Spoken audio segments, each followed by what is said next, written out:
Sir మీ పేరేం పేరండి? భాగ్యేశ్వరరావు హడప. Sir ఇప్పుడు ఎక్కడ ఉన్నారండి? మేము శ్రీనగర్లో ఉంటున్నాం.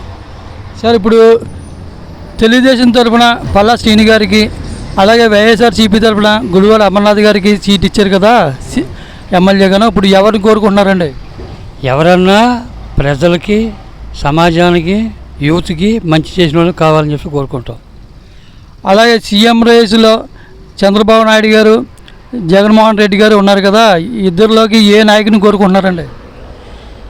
సీఎం చేసి జగన్మోహన్ రెడ్డి ఏం చేశారంటే డెవలప్ చేయకుండా డబ్బులు పంచిపెట్టడం తప్ప ఆయన ఏం చేశారంటే యూత్కి ఉపాధి కల్పించలేదు, ఫ్యాక్టరీలు రప్పించలేదు.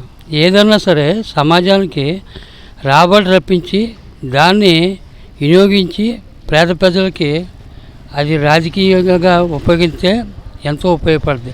ఆయనకి పేరు వస్తుంది, అందరికీ పేరు వస్తుంది. గతంలో చంద్రబాబు నాయుడు అదే చేశాడు. ఎందుకంటే ఐటీ రంగాన్ని తీసుకొచ్చి ఎంతోమందికి ఉపయోగపడ్డాడు. దానివల్ల ఆయనకి ప్రజల్లో మంచి పేరు కలిగింది. అలాగే ఏ నాయకుడు వచ్చినా కానీ ప్రజలకు ఉపయోగపడే పని చేయాలి తప్ప వాళ్ళని సోమరిపోతులు చేసి ఏదో మనం బట్టలు నొక్కుతున్నాము, డబ్బులు ఇస్తున్నామంటే మాత్రం ఆ ప్రజలు సోమరిపోతు అవుతారు తప్ప వాళ్ళు మంచి చెడ్డ ఏం ఆలోచన. అంతేకాదు ఈ యొక్క రాజకీయంలోకి వచ్చిన తర్వాత అనేక మంది గోండాలు తయారయ్యి భూమి కబ్జాలు చేసి అనేక మందిని బాధ పెడుతున్నారు. అలా చేయకుండా ఏ నాయకుడు అయితే కాపాడతాడో అప్పుడు ఆ నాయకుడు చిరస్థాయిగా ప్రజల్లో నాడిలో ఉండిపోతాడు.